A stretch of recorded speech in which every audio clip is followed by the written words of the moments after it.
Welcome back to Mike's Man Cave and welcome back to another car related video. Now if you watched my last video, my 3-year review of the eBay radiator, you know what this is all about. I've just gone out and bought myself a brand new radiator. And this is the box here. It's an ADRAD radiator for an EL Falcon. I bought it from NATRAD Radiators at Port Macquarie and it was $270, so a little bit more than the eBay version. And I believe this is like an original style radiator with the plastic end caps and all that. So what I'll do, I'll pull it out the box for you, we'll take a look at it, we can compare it to the old eBay radiator that was in there previously. Here's the radiator out of the box, and as you can see it's got the original style plastic tanks.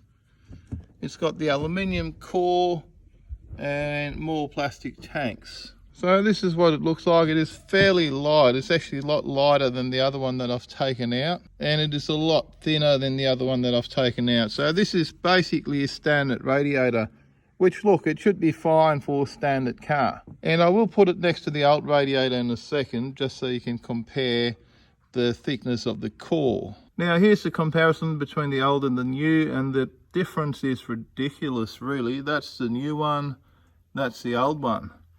The tank's obviously the same size. That's the old rusted out one. You can see where it's been leaking, where it's all rotted out. Same on that side.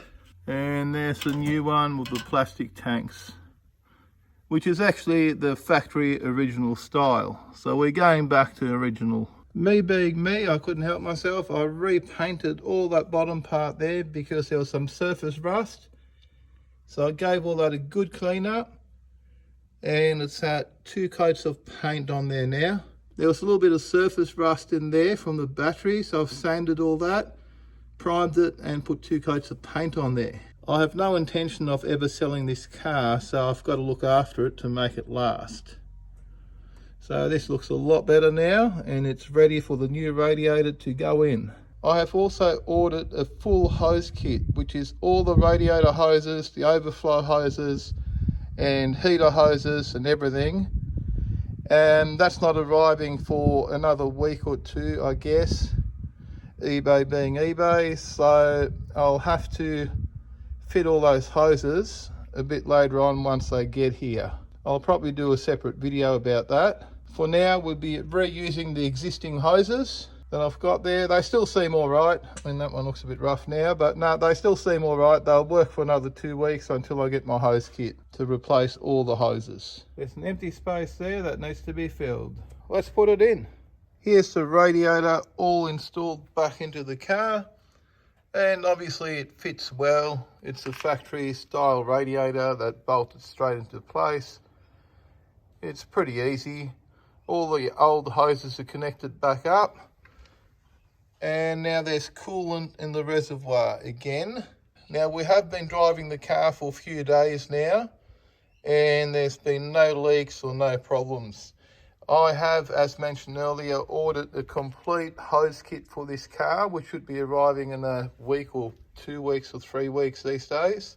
And I will be changing out all the hoses when the hose kit finally does arrive. Look, I'm in no rush to change the hoses out.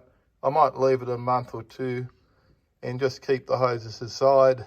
And when I get some spare time, I'll just swap them all out.